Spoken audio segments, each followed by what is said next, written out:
Pour le groupe du Rassemblement démocratique et social européen. Vous avez la parole. Merci, Monsieur le Président. Ma question s'adresse à la ministre en charge de la cohésion des territoires et des relations avec les collectivités territoriales. Madame la ministre, dans son rapport annuel publié la semaine dernière, le Défenseur des droits met en garde l'État contre le risque de rupture entre les services publics et les usagers.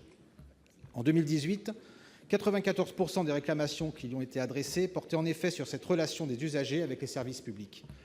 Parmi les premiers sujets de préoccupation figure la dématérialisation des procédures administratives que le Gouvernement souhaite achever en 2022. D'une part, cette dématérialisation soulève de nombreuses difficultés d'ordre technique et organisationnel. Il n'y a qu'à se pencher sur la délivrance des titres sécurisés dans les transports pour voir que les exemples de défaillance sont nombreux.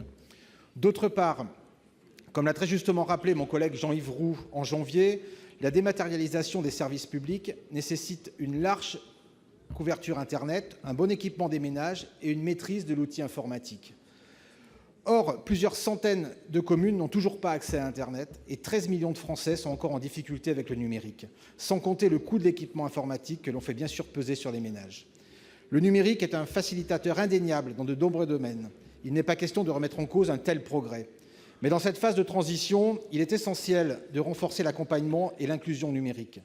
Car une absence de l'État dans les territoires peut amplifier les difficultés d'accès aux droits et le sentiment d'injustice et d'abandon, notamment en zone rurale où les services de proximité sont en déshérence. Il existe une fracture territoriale de plus en plus profonde entre la France des métropoles et la France des territoires qui cumule toutes les difficultés. Déserts médicaux, suppression de services dans les hôpitaux, la justice, fermeture d'écoles et de commerces, hausse du coût de la vie et des transports en commun inexistants. Ajoutez à cela la disparition des services publics et vous obtenez un terreau fertile pour les extrêmes. Aussi, Madame la Ministre, je souhaite savoir quelles sont les actions que le Gouvernement va mettre en œuvre pour reconnecter les territoires et rendre effective la promesse républicaine d'égalité d'accès aux droits. Je vous remercie. Pour vous répondre, la parole est à Madame la ministre de la cohésion des territoires et des relations avec les collectivités territoriales. Madame Jacqueline Gourault, vous avez la parole. Merci beaucoup, Monsieur le Président. Mesdames et Messieurs les sénateurs, Monsieur le sénateur Éric Gold, vous avez raison et je partage votre diagnostic. Si la dématérialisation de certains services est indispensable pour répondre aux besoins de nos concitoyens, nous devons être très attentifs aussi à la situation des 13 millions de personnes qui ressentent des difficultés dans l'usage du numérique.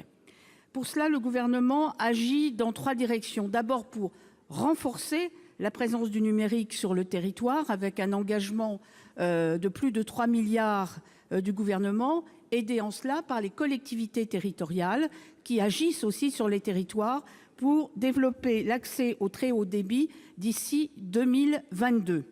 Je ne parle pas aussi du réseau mobile qui, grâce à l'accord historique que Julien Denormandie a passé avec eux, permet un très bon développement territorial.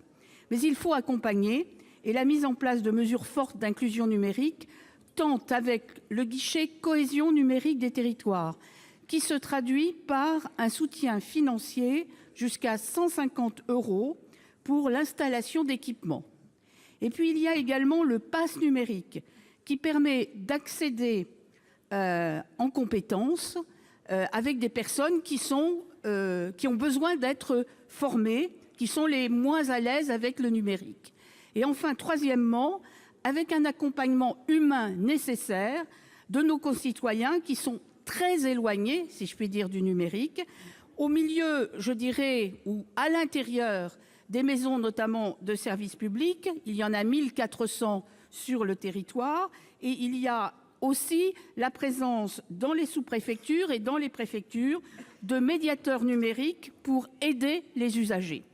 Vous pouvez être assuré, monsieur le sénateur, de la détermination du gouvernement à améliorer, bien sûr, la présence numérique sur le territoire, mais aussi à accompagner donc la mise en œuvre de l'accompagnement des personnes qui sont loin du numérique. Merci, Madame la Ministre. Je vais donner la parole à notre collègue Monique Lubin pour le groupe socialiste et républicain.